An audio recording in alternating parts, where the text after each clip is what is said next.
दिल्ली का सीएम घोषित नहीं हुआ, लेकिन कुछ लोग अपनी मांगों को लेकर के अलग अलग बातें करना चाह रहे हैं। अभी मुझे जो खबर आई है, मैं आपको एक जानकारी दे दूं। पहले तो विशेष जानकारी ये है कि भगवान वाल्मीकि की मंदिर में भगवान वाल्मीकि को साक्षी मानकर और जहां माननीय गृह मंत्री भारत सरकार एवं सहकारिता मंत्री अमित शाह जी मौजूद रहे, जहां एनडीएमसी के वाइस प्रेसिडेंट कुलजीत चहल जी भी मौजूद रहे, वहां अनिल वाल्मीकि जी भी मौजूद रहे, जो माननीय मेंबर्स हैं, उनको साक्षी मान करके जिस तरीके से प्रवेश साहिब सिंह वर्मा ने घोषणा की थी कि एनडीएमसी के अंदर मेस्ट्रोल खुलेगा, टीएमआर आरएमआर होंगे, डेथ केस को पक्का किया जाएगा और कुछ लोग बचे हुए आरएमआर भी पक्का होंगे, ये उन्होंने वादा किया था। उन्होंने ये भी कहा था कि ताल कटोरा स्टेडियम का नाम भगवान महर्षि वाल्मीकि का नाम होगा।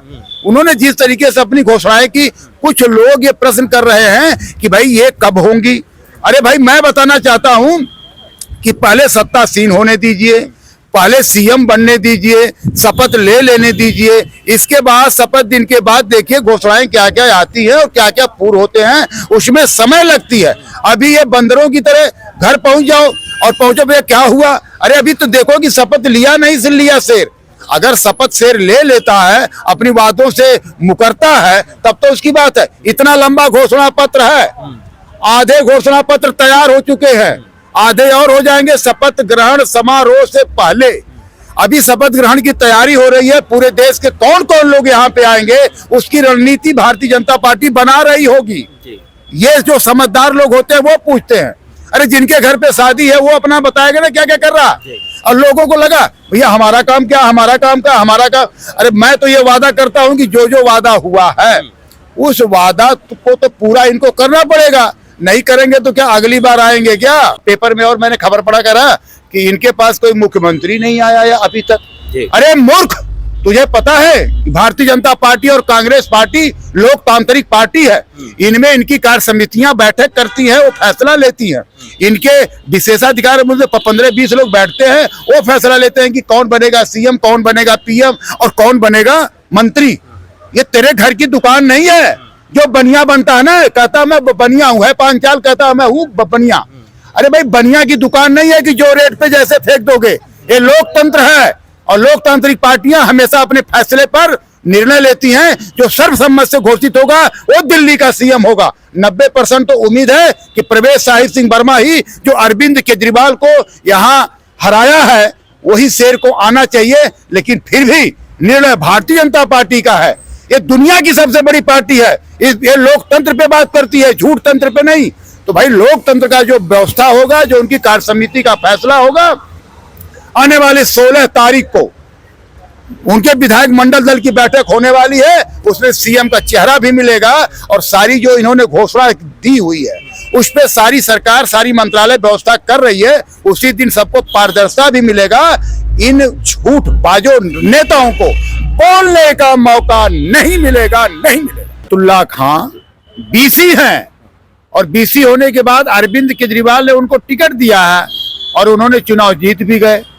अपराधी को भगाने का जिस तरीके से उन्होंने षड्यंत्र किया और उनके आवास पर जिस तरीके से नारेबाजी हुई और एक अपराधी सातिर था जो फरार हो गया, तो दिल्ली पुलिस तो बख्शेगी नहीं। अमानतुल्ला पर तो केस दर्ज हुआ पड़ा है, पुलिस छापेमारी मार रही है। और मैं आपको बता दूं कि अभी ईमेल पे पेपर में खबर आई थी कि उन्होंने ईमेल पे लिखा कि अमानतुल्ला यहाँ है, यानी अमानतुल्ला ने चैलेंज दिया है दिल्ली पुलिस को।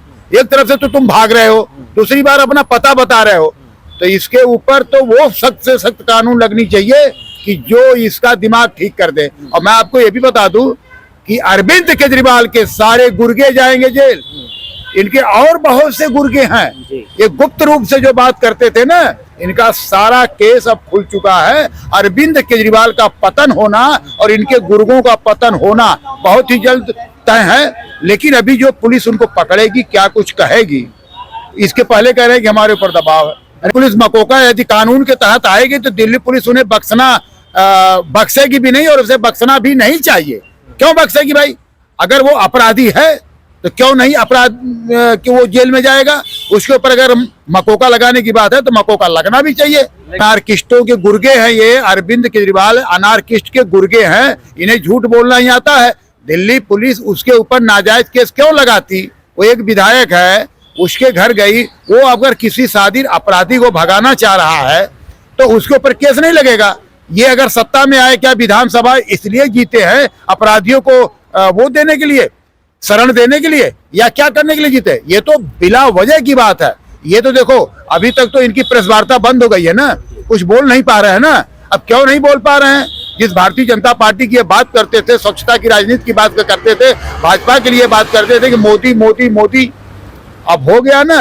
अब तो आम आदमी का समापन हो चुका है। जिस प्रकार से अमानतुल्लाह ही नहीं नजर में है, ये जाफराबाद कांड सहित जितने इनके पास हैं, इनके पास जितने अपराधी तत्व हैं, जो ओरिजिनल आपराधिक लोग रहे हैं, जिनके ऊपर एक भी केस रहेगी सबको जेल जाना चाहिए। ये दिल्ली की जनता की आवाज है।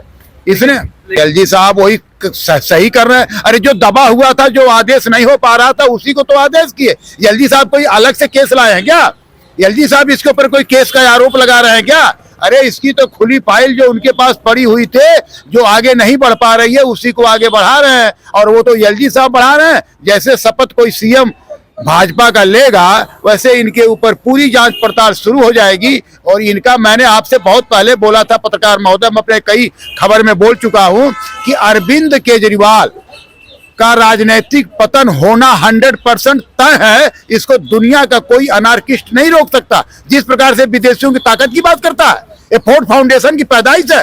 ये अपना खानदान का पता बताता है कि मैं दिल्ली का लाल हूं। ये कहता मैं हरियाणा का बेटा हूं। ये कभी हरियाणा का बेटा, कभी दिल्ली का लाल। मैं कहता हूं, दीनानाथ सिंह आम आदमी सेवा समिति के संयोजक, कि अरविंद केजरीवाल फोर्ड फाउंडेशन की औलाद है। मैं चैलेंज के साथ कहता हूं, जितनी दम हो लगा ले, अपने बात से हटूंगा नहीं। वो क्या कहेगा उसके भगवान से पूछो। फोर्ड फाउंडेशन स्क्रिप्ट लिखती है, इसको वहां से बोलता है। ये इसको विदेशी की वो ताकत जो मोदी के खिलाफ काम कर रहे हैं, वो बोलते हैं कि तुम्हें क्या बोलना है। उसकी पैमाइश तो वहीं से है, बाहर से है। अब इसको फट चुकी है, क्योंकि मोदी सरकार की जो भारतीय जनता पार्टी है, वो इतनी बड़ी शिकंजा कस दी थी कि अब उसको ऐसे दबोच लिया गया है, वो कहीं इस शिकंजे से बाहर नहीं जाएगा। इसे अपने गुनाहों का सबूत इसी हिंदुस्तान में पेश करना पड़ेगा, कहीं भाग नहीं पाएगा।